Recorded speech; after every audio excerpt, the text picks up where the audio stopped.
참 감미로운 음악이었습니다.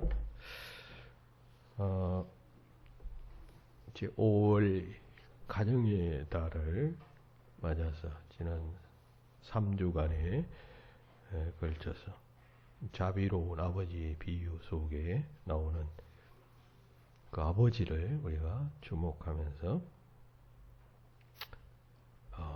이 아버지 된 자들은 혹은 부모 된 자까지 포함해서 그들은 자녀들에 대해서 어떻게 해야 하는가, 어떤 아버지가 되고 어떤 부모가 되어져야 하는가에 대해서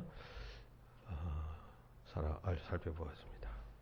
본문 속에는 그 아들의 요구를 결국 들어주는 아버지의 모습이 나옵니다. 그리고 이 아들이 먼 나라로 떠나갈 때 그 떠남을 허용하는 아버지의 모습도 나타나 있습니다.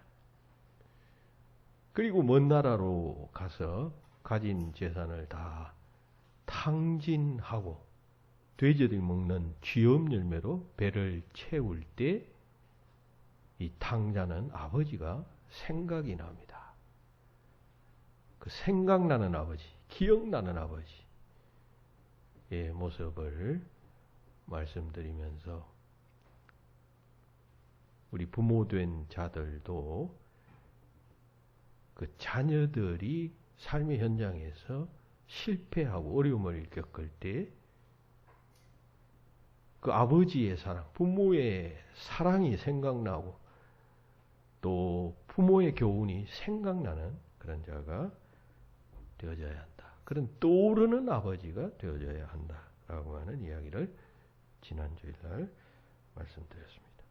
오늘은 그 마지막 시간으로 이제 아버지의 또 다른 모습 한 가지를 여러분들과 함께 상고하고자 합니다. 그것은 기다리는 아버지입니다.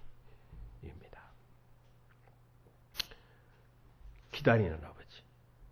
우리 시대에 가장 존경받는 설교자 가운데 한 사람인 헬무트 틸리케라고 하는 목사님이 있습니다. 이분은 이 탕자의 비유로 알려진 이 비유를 기다리는 아버지의 비유라고 그렇게 소개하고 있습니다. 다시 말해서 이 비유에서 우리가 주목해야 할 자는 탕자보다도 아버지이고 아버지 중에서도 특별히 그 아들이 돌아오기를 기다리는 모습이 이 비유의 강조점이다. 그 모습에 우리가 주목해야 한다. 예수님은 그 점에 주목하셨다. 이렇게 말했던 것입니다. 그렇죠. 이 비유에서 주연은 아버지예요. 둘째 아들은 조연에 불과합니다. 물론 이 이야기에서 둘째 아들이 보다 더 큰 관심을 둘째 아들에게 보다 더 큰 관심을 가지는 듯 합니다만은 그러나 아버지의 침묵이나 혹은 또 등장이 없음에도 불구하고 우리는 이 아버지에게 눈을 돌려야 한다는 것입니다. 그럼 이 아버지는 어떤 아버지였느냐 할 때 지난주까지 다 말씀드렸어요. 둘째 아들이 유산을 주십시오라고 할 때 졸랐을 때 아버지가 그냥 덜렁 줬겠습니까? 타이르기도 하고 그것은 무모한 생각이다. 잘못된 생각이다. 일렀을 것입니다. 그럼에도 불구하고 듣지 않자 그 아들의 요구를 들어주는 수용하는 아버지. 또 아들이 원하는 돈을 받아서 집을 떠나고자 할 때 끝내는 막지 않고 보내주는 그 아버지의 모습. 그거 우리 주목해야 한다 했죠. 그리고 보내면서 그냥 보냈겠습니까? 어쩔 수 없이 보내면서도 아버지가 아들을 사랑하기 때문에 이런 것 조심해야 된다. 저런 것 하면 안 된다. 큰일 난다. 당부했을 아버지 아니겠습니까? 그뿐만 아니라 이 당자가 먼 나라로 가서 자기 마음대로 생활을 하게 되니까 재산도 탕진하고 건강도 잃게 되고 등등 뻔한 것 아니겠습니까? 그 모습을 상상하면서 이 아버지는 그럼 집에서 가만히 있었겠어요? 그 아들을 위해서 하나님 앞에 기도하지 않았겠습니까?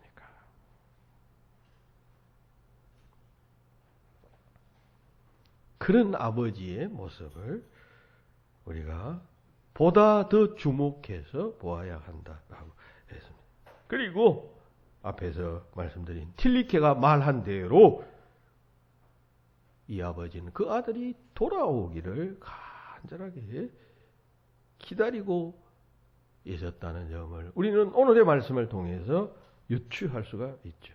본문 20절에서 추정할 수 있는 아버지의 모습은 그 아들이 뒤도 돌아보지 않고 허둥지둥 재산을 챙겨가지고 떠났을 아들을 생각하면서 이 아버지는 그 다음 날부터 계속해서 그 아들이 돌아오기를 소망하면서 기다리면서 언덕 위에 나아가서 오늘은 혹시 돌아오지 않을까 멀리서 그 언덕 끝까지 길이 보이는 곳까지 나아가서 그 아들을 기다리고 있는 아버지의 모습이 오늘 본문 속에 기록되어져 있습니다. 오늘 우리가 교훈으로 삼고자 하는 바는 바람직한 그 아버지의 본문 속에 나타난 아버지로서의 바람직한 여러 면모 중에 하나인 그 아들이 돌아오기를 기다리는 아버지의 모습이겠습니다. 기다리는 아버지, 기다리는 부모, 이 땅의 아버지 혹은 어머니 된 자들은 이 잘못된 자식들이 집을 나가고 혹은 자기 뜻대로 행동하며 할 때에 즉 어리석은 판단으로 인하여 잘못된 행동을 한 자녀들이 돌아오기를 기다리는 부모가 되어져야 한다는 것입니다. 본문 20절은 말하죠. 이 일어나서 아버지께로 돌아가리라. 탕자가 그렇게 이제 돌아가기로 하고 돌아왔다는 것입니다. 오는 중에 아버지에 대한 기록이 이어집니다. 아직도 거리가 먼데 아버지는 그를 보고 측은히 여겨 달려가 목을 안고 입을 맞추니 했습니다. 아들이 집으로 돌아왔어요. 그런데 그 돌아오는 모습을 아버지가 멀리서 보고 금방 알아차렸다. 그런 뜻입니다. 멀리 가물가물한 곳에서 사람 하나가 나타나는데 당장 자기의 아들임을 아버지는 알아차렸다는 것이죠. 왜 어떻게 그렇게 알아차릴 수가 있겠어요? 여러분 이 시대에 무슨 안경이 있었겠어요? 40대 후반쯤 됐을 것이다라고 우리가 이 아버지의 나이를 추정했었는데 40대 후반쯤 되면 벌써 그냥 눈이 나빠지기 시작하고 잘 보이지도 않게 됩니다. 그런데 그 멀리에서 한 남루한 사람, 청년인지 노인인지 구별하지 못했을 것입니다. 그런데 당장 그가 자신의 짐나간 아들이라는 사실을 알고 있었다는 것은 그가 그 아들 돌아오기를 간절하게 그리고 오랫동안 기다리고 있었기 때문입니다. 그 오랜 기다림 끝에 결국 이 아들을 다시 만나고 그리고 이 아들을 용서하며 회복시키게 되는 열매를 맺게 된 것이에요. 만약 그런 기다림이 없었다면 불가능했겠죠.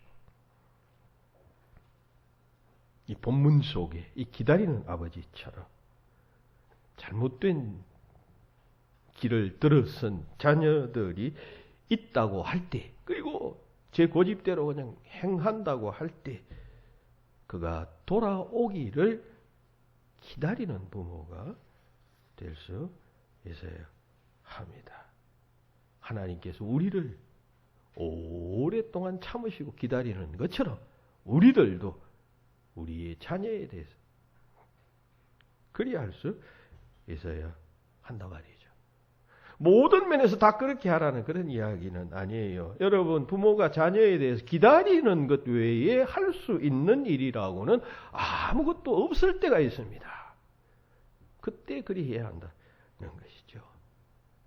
부모가 자녀에 대해서 여러 면에서 교육하고 가르치고 지도하고 안내하고 인도하고 때로는 금지하고 해야 할 것들이 있잖아요. 그거 하지 말라. 그리고 기다리기만 하라는 뜻이 아니라 할 수 있을 것은 하지만 그 어떤 경우에는 그 방법 외에는 그 길 외에 할 수 없는 일이 있단 말이에요. 그럴 때는 기다려야 한다는 것입니다. 돌아오는 자녀가 습석 돌아올 때 그 자녀가 돌아올 습석 품에 안을 준비를 하고 오래 참으면서 기다리는 부모가 되어져야 합니다. 미국의 아동심리학계 거장인 데이비드 엘킨드 박사라고 하는 사람이 집필한 그 기다리는 부모가 큰 아이를 만든다라고 하는 책이 있어요. 이것은 우리말로 번역된 책 제목입니다. 그런데 이 원 제목은 The Hurried Child예요. The Hurried Child. Hurry라고 하는 말은 그냥 성급하다, 서두르다 그런 뜻 아니에요. 그 Hurried Child 하면 이게 수동태로 되어져 있잖아요. 그러니까 이것은 서두름을 당하는 아이라고 하는 의미예요. 그러니까 이것은 무슨 의미냐 하면 서두름을 당한다는 것은 부모가 그 아이를 막 교육하는데 쥐어짜는 그 쥐어짬을 당하는 소위 그냥 부모에 의해서 쫓기면서 교육받는 아이를 뜻하는 말입니다. 이 책은 1981년에 출간되어서 미국에서 70만 부에 가까운 가까이 팔리는 아주 베스트셀러가 되어져 있습니다. 책의 내용은 이 책에서 그는 인터넷 혹은 또 휴대전화 등으로 대표되는 급속한 사회 기술 발달 또 사회 변화로 인해서 오늘날 부모들은 자녀들을 다그친다는 것입니다. 왜냐하면 빨리 적응해야 되잖아요. 여러분 전에도 제가 여러 차례 이야기했습니다만 최근 한 몇십 년간의 변화가 과거에 거의 그냥 몇 세기의 변화와 맞먹는 그런 변화가 지금 일어나고 있는 그런 시대 속에 오늘 우리가 살고 있어요. 그러니까 얼마나 많이 변합니까? 얼마나 급속하게 변합니까? 그러면 이 급속하게 변화하는 세상 속에 적응하려면 이 변화하는 세상 속에서 빨리 적응해야 된다. 그래서 부모들이 막 다그친단 말이죠.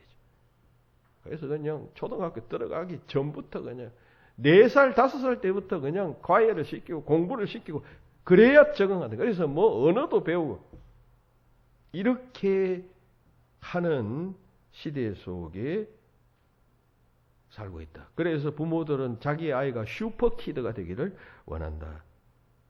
그렇게 만들려고 한다라고 하면서 이런 교육 아래에서 자라나는 자녀들은 굉장한 고통을 받는다는 이야기를 사례를 들어서 설명하고 있습니다. 그러면서 아이들은 서서히 자란다. 모든 인간들은 다 그냥 갑자기 자라는 것이 아니라 서서히 자란다. 그리고 서서히 자랄 때 그 성장 단계별로의 특징이 있다. 특성이 있다. 그 특성을 이해하고 기다려야 하지 부모가 자녀를 기다리지 못하고 그냥 쥐어짬으로 인해서 그 아이에게 더 해가 되는 그러한 교육 방법을 사용해서는 안 된다라고 이야기합니다. 그리고 그 대안 방법을 제시하고 있어요. 쉽게 말하면 의역된 이 책의 제목처럼 자녀를 다그치지 말고 기다리는 부모가 되어져야 한다라고 하는 이야기를 하고 있습니다. 기다려야 해요. 그죠? 성장에 따르는 자각이 생기는 경우가 있잖아요. 오늘 본문에 탕자가 집으로 돌아오게 된 것은 그가 먼 나라에 가서 철저하게 실패했기 때문에 다시 뉘우치고 돌아왔기도 하지만 그러나 다른 관점으로 보면 그의 성장 단계에 있어서 나타나는 특징 때문일 수도 있을 것입니다. 이제 밖에 나가서 막 제멋대로 했어요. 그런데 시간이 흘렀어요. 몇 년쯤 세월이 흘렀지 않겠어요. 시간이 지나니까 점점 더 철이 들기 시작한 것이죠. 그 성장 단계에 따르는 어떠한 자각에 의해서 이 아이가 돌아올 수도 있었다라고 하는 이야기입니다. 우리가 지난주에 살펴볼 때 탕자가 이 아이를 내보낼 때 그런 마음으로 내보냈다라고 하는 이야기를 했잖아. 얘가 지금 뭘 모르고 지금 이렇게 나가려고 하는데 때가 되어서 이 아이가 밖에 나가서 뭐 자기 마음대로 하다가 실수를 하고 실패를 하게 되면 잘못을 깨닫게 될 것이다. 그러면 그때 돌아오지 않겠느냐? 그때야 비로소 이 아이가 내가 하는 말이 무슨 말인지를 알게 될 것이므로 그래, 그때를 기대하고 이 아이를 보내주어야 한다. 아버지는 그런 생각으로 이 아이를 보냈을 것이다 라고 추정을 했었어요. 그래서 아버지는 그때부터 기다렸고 그 기다림은 결국 열매를 맺게 된 것입니다. 그러니까 잘 기다려야 해요. 잘 기다려야 해요. 좋은 부모는 자녀에 대해서 잘 기다리는 자예요.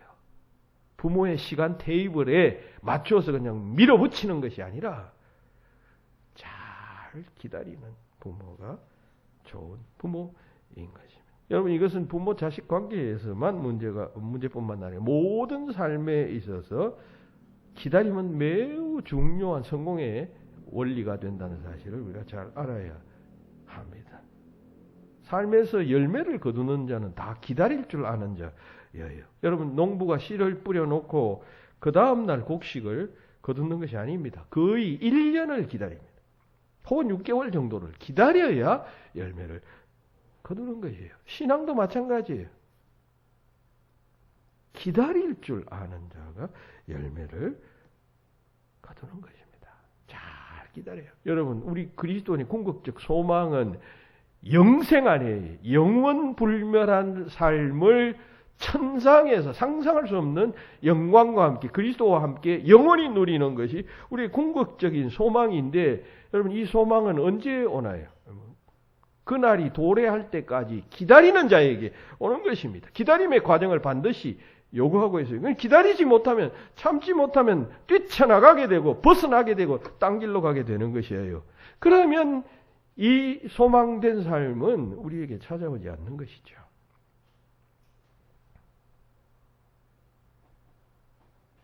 개인의 건강과 성품도 하루아침에 변화되는 것이 아닙니다. 천천히 건강해지기도 하고 천천히 나빠지기도 하는 것입니다. 하루아침에 나빠지는 게 있나요? 하루아침에 좋아지는 게 있나요? 나라의 정치와 경제도 그렇습니다. 심지어 종교까지도 그렇습니다. 한순간에 개혁되는 것은 없습니다. 그건 혁명이죠. 기다려야 합니다. 특히 그리스도인들은 기다리되 믿음 안에서 찬송하면서 기도하면서 감사하면서 기뻐하면서 신앙적으로 기다려야 합니다. 책임을 다하면서 기다려야 하는 것이죠. 어떤 사람은 좌절하면서 기다립니다. 절망하면서 기다립니다. 불평하면서 기다립니다. 여러분, 그런 기다림은 실패하고 말죠.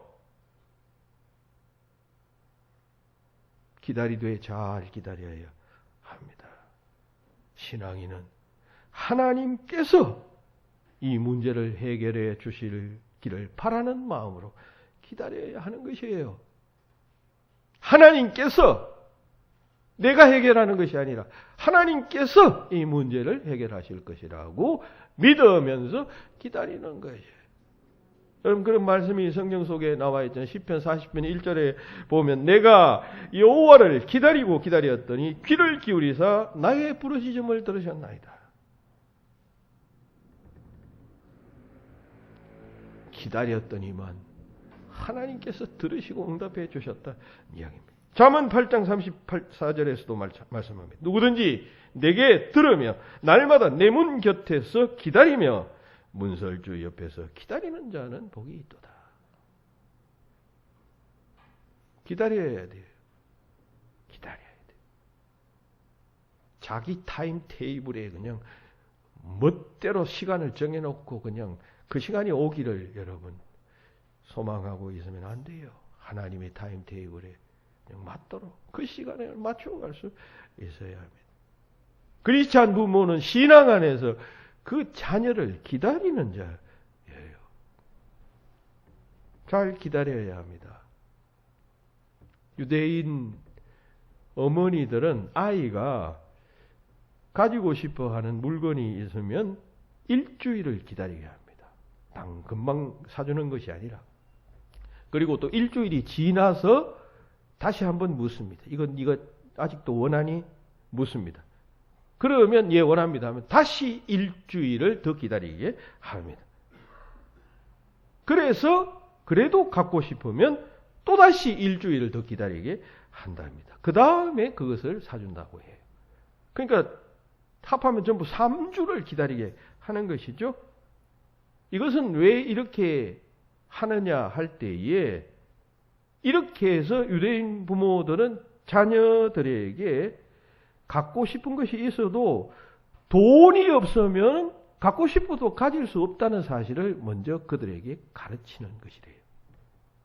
우리가 무엇인가 원하는 것이 있어도 여러분 돈이 없으면 아무리 원해도 그거 가질 수 없잖아요. 그러니까 물질의 중요성을 물질의 효용성을 아이들한테 가르치는 것이. 원하면 마음대로 그냥 돈을 원하면 그냥 쓸 수 있는 그런 것이 아니라 이것 없으면 네가 아무리 무엇을 원한다 할지라도 가질 수 없어라고 하는 사실을 철저하게 어린 시절부터 가르치는 것이고 가르치는 것이고 가르치는 것이고 또 다른 하나는 모든 원하는 것을 가질 수 있는 것은 기다림 후에 가능하다라고 하는 사실 또한 가르치는 것이에요. 기다려야 원하는 것을 얻을 수 있다는 사실을 유대인 부모들은 자녀들에게 가르치는 것이에요. 우리는 이런 것을 교육합니까? 우리는 이런 문제에 대해서는 전혀 교육 안 해요. 아이들 원하는 것을 무조건 해줘야 이게 아이들의 소원을 들어주는 것이라고 생각하는데 결국 그건 아이를 별로 도와주는 일이 못 됩니다. 망치는 일이에요.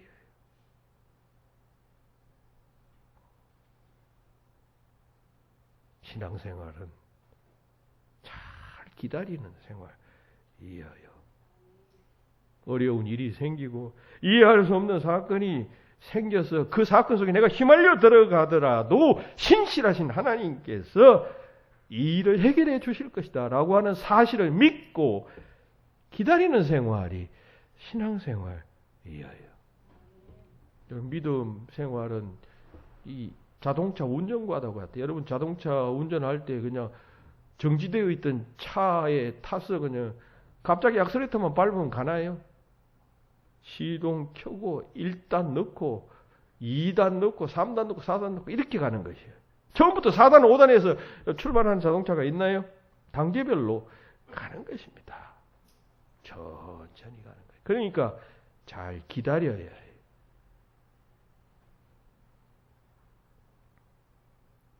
모세가 40일 동안 시내산에 올라가서 기도했지 않습니까? 내려오지 않았습니까? 그런데 모세가 갈 때 내가 40일 동안 기도하고 내려오겠다고 그렇게 이야기한 건 아니에요. 그냥 하나님께서 시내산에서 부르시니까 며칠이 될지 모르고 올라갔던 것이에요. 그런데 10일이 지나고 20일이 지나고 30일이 지나고 하니까 아래에 있던 이스라엘 백성들이 불안해지기 시작합니다. 더 기다려야 하는데 그 지도자가 돌아오기를 기다려야 하잖아요. 하나님의 음성을 듣고 계명을 받아서 하나님께서 부르셨으니까 무슨 목적이 있어서 우리 지도자 모세를 불렀을 것이다 생각하고 기다려야 하는데 30일째쯤 되니까 그냥 아이고 모세가 죽었을지도 모른다. 산속에 들어가서 그냥 어디 갔는지도 모른다. 그러니까 아론에게 우리를 인도할 신을 우리를 위하여 만들어라 요구하게 됩니다. 그리고 그 신에게 절함으로 결국 우상숭배죄를 범하게 되고 그 일로 인하여 이스라엘 민족이 멸절당할 위기에 처하는 장면이 출애굽기에 기록되어져 있습니다. 만약 하나님께서 이때 모세를 부르실 때 너 며칠 동안이다. 40일 동안 올라와서 내게 기도하고 그러면 40일이 지나면 내가 응답해 주겠다. 라고 알려주셨다면 이스라엘 백성들은 우상 숭배 죄를 범치 않았을 것입니다. 우리 기도도 마찬가지 아니에요. 아닙니까? 우리가 만약 기도 30일째 되는 날 내가 네게 응답해 주겠다. 라고 하나님께서 알려주신다면 여러분 기도하지 않을 사람이 어디 있겠습니까? 기도하다가 실망하는 사람이 어디 있겠습니까? 30일만 지나면 40일만 지나면 하나님께서 반드시 응답하실 테니까. 그런데 하나님께서는 그같이 기한을 정해 주시지 아니하십니다. 그것은 우리를 시험하시는 거죠. 우리의 믿음을 테스트하시는 거예요. 모세에게도 동일한 모세 시대 때 이스라엘 백성들에게도 동일한 시험이 있었습니다. 모세가 산에 올라간 후에 머무는 기간을 하나님께서 말씀하지 아니하셨어요. 그러면 이 백성들이 기다려야 하잖아요. 끝까지 기다려야 하잖아요. 돌아올 때까지 그 시간이 1년이 되든 2년이 되든 기다려야 되잖아요. 그런데 한 40일쯤 되니까 우상을 만들어 섬기는 일이 생길 정도로 그들은 조급해지고 말았던 것입니다. 여기서 만든 여러분 송아지 우상은 그들이 애굽 땅에 있을 때에 애굽 사람들이 섬기는 신 가운데 하나였어요. 그 200만 명이 출애굽했으니까 거기에는 뭐 별별 인간들이 다 있지 않았겠어요. 뭐 그냥 송아지 우상을 섬기는 신, 뭐 바리 우상을 섬기는 신, 사람들 등등. 그러니까 뭐 송아지 우상 그래도 근사하니까 뭐 그냥 설득력이 있으니까 그 사람들이 많았겠죠. 그래서 송아지 우상을 만들었던 것입니다. 잘 기다려야 합니다. 아브라함도 여러분 하나님의 약속을 기다리지 못해서 인간적인 생각을 가지게 되어 첩을 구해서 그냥 거기서 태어난 아들로 인해서 아브라함 가정에 큰 위기가 오지 않습니까? 가룟 유다도 마찬가지 아니에요. 12지혜자 중에 한 사람인 가룟 유다는 현세적 하나님의 나라를 꿈꾸던 사람이었어요. 그런데 시간이 지남에도 불구하고 그 하나님의 나라가 예수 그리스도를 통하여 오지 않으니까 결국은 실망하여 그 인내하고 기다리다가 기다림이 조급하여 그냥 팔아버리고 만 것이에요. 배신하고 만 것이에요.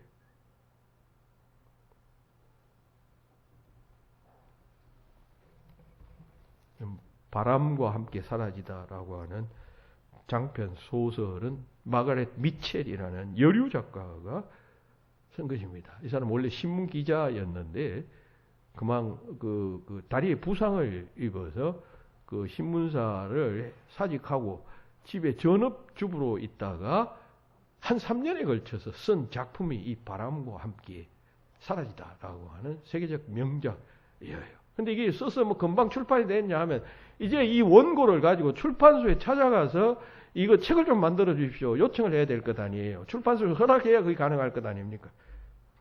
다 그냥 퇴짜를 놓더랍니다. 왜냐하면 지금도 마찬가지지만 일단 유명해야 여러분 출판소에서는 출판을 해도 그냥 책이 잘 팔릴 거예요. 그러니까 뭐 처음 그냥 소설을 가지고 왔으니까 아무리 신문 기자라고 해도 이름이 낫겠습니까? 13군데 출판사를 돌아다녔다 합니다. 아무도 받아주지 않았다. 여러분 13번 빠꾸 당했으면 13번이나 찾아갔다는 것도 대단한 것입니다. 우리는 한 2-3군데 찾아가서 안 됩니다 하면 포기해버릴 겁니다. 그런데도 불구하고 이 미첼은 포기하지 않았습니다. 만약 이때 포기했다면 그 책 제목처럼 정말 그의 소설은 바람과 함께 사라지고 말았을 것입니다. 잘 기다려야 합니다. 끝까지 기다려야 합니다. 하이든의 천지창조라고 하는 책은 그 곡은요 800번을 하이든이 그 악보에 써본 후에 만들어낸 작품이래요. 800번. 그러니까 우리가 곡을 쓰면 처음에는 뭐 이렇게 이게 좋겠다 해서 하다가 점점 고치잖아요. 그게 800회나 되었다는 거죠. 여러분, 레오나르도 다빈치 최후의 만찬은 8년 동안 무려 2,000번 스케치한 다음에 현재의 최후의 만찬이 그려졌다라고 합니다. 모든 세상의 위대한 걸작물들은 다 오랜 기다림 후에 완성되는 것이에요.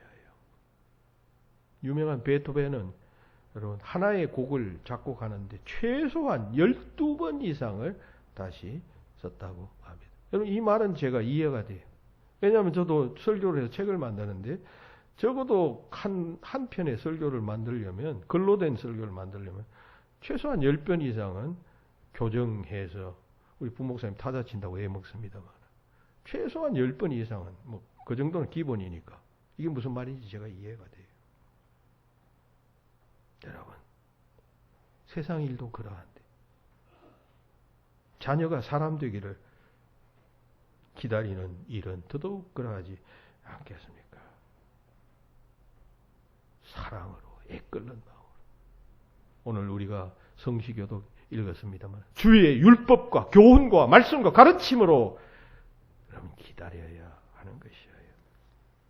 한문에서 여러분 부친 모친 할 때 그 친자는 친할 친자 혹은 또 어버이 친자라고 말합니다. 그런데 이 한자 속에 그 어버이는 어떤 자인가 하는 것이 고스란히 잘 나타나 있습니다. 이 글자에 얽힌 이야기가 있어요. 어떤 시골에 그 어머니와 아들이 있었는데 장날이 되면 아들은 이제 그 물건을 팔러 나무꾼이었으니까 나무를 하고 나무를 지게에 지고 장터로 팔러 갑니다. 그러면 어머니는 이제 농사를 지었으니까 집안 일을 하는데 집안 일을 하면서 장에 간 그 아들을 생각한답니다. 오늘 물건을 잘 팔 것인가? 저 녀석이 나이가 먹어가는데 원래는 꼭 장가를 보내야지 등등 그 아들 생각으로 그냥 계속 그냥 맴돈다는 것입니다. 저녁이 됩니다. 해가 집니다. 아들이 돌아오지 않으니까 어머니는 동구 밖까지 나아가서 아들 돌아오기를 둘러봅니다. 언덕에 올라가 봅니다. 그랬더니만 장터 갔던 사람들이 한두 사람이 돌아오는 모습이 보여요. 그런데 아들은 보이지가 않아요. 그래서 더 멀리 보기 위해서 그 언덕 위에 있는 소나무 하나가 있었는데 그 소나무 한 그루 소나무 위에 올라가서 저 먼 장터를 향해 본다는 것입니다. 이것이 어버이 친자가 만들어진 배경 이야기예요. 여러분 어버이 친자는 여기 한번 화면에 한번 저기 나왔나요? 어버이 친자는 제일 밑에 왼쪽 밑에 나무 목자 위에 설립자가 서 있잖아요. 그 나무 위에 올라선 모습이 왼쪽 글은 그리고 이 오른쪽에는 볼견자를 쓰잖아요.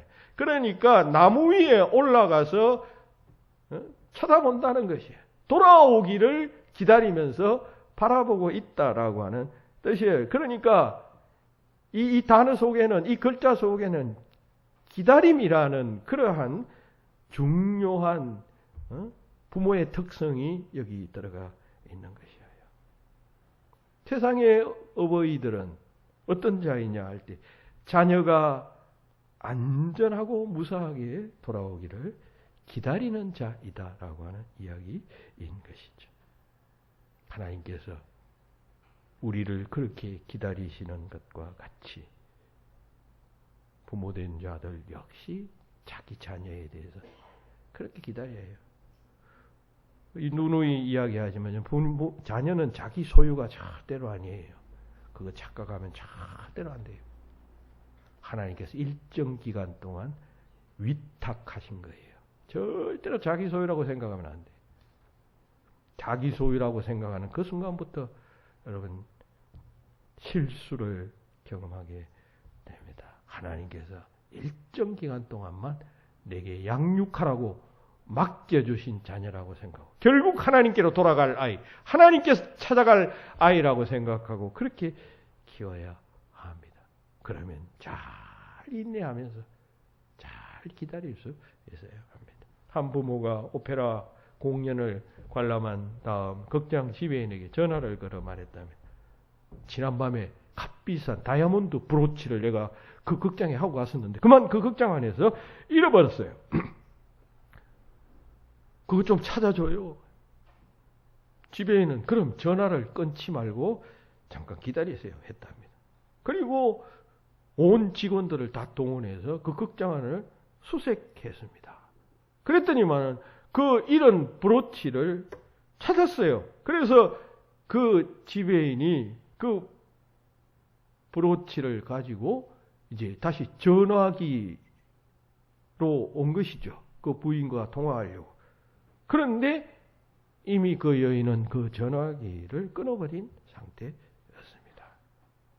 그래서 이 지배인은 그 여인이 다시 전화해 주기를 바랬습니다. 그 시절에는 전화한 자가 무슨 이렇게 번호가 수신 번호가 이렇게 남아 있는 것도 아니고 본인이 다시 전화하지 않는 이상 어디서 전화 왔는지 그리고 상대방의 전화번호를 알 수가 없었던 그런 때였기 때문에. 그런데 그 후에 그 여인으로부터 전혀 소식이 안 왔다라고 하는 이야기입니다.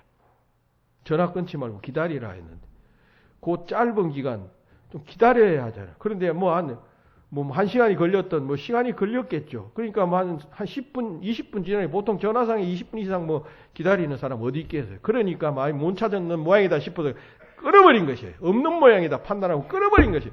그러니까 결국 이 여인은 그 잃어버린 브로치, 다이아몬드 브로치를 결코 찾지 못하게 되었다. 그런 이야기.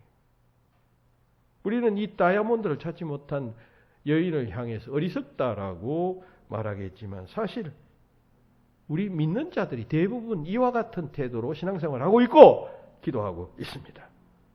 우리는 우리가 필요한 것을 하나님 앞에 막 고합니다. 고하고 난 다음에 수화기를 붙들고 있어야 되는데 기다리지 못해요. 계속 기다리지 못해요. 그 결과 응답의 기쁨을 놓치고 마는 것입니다.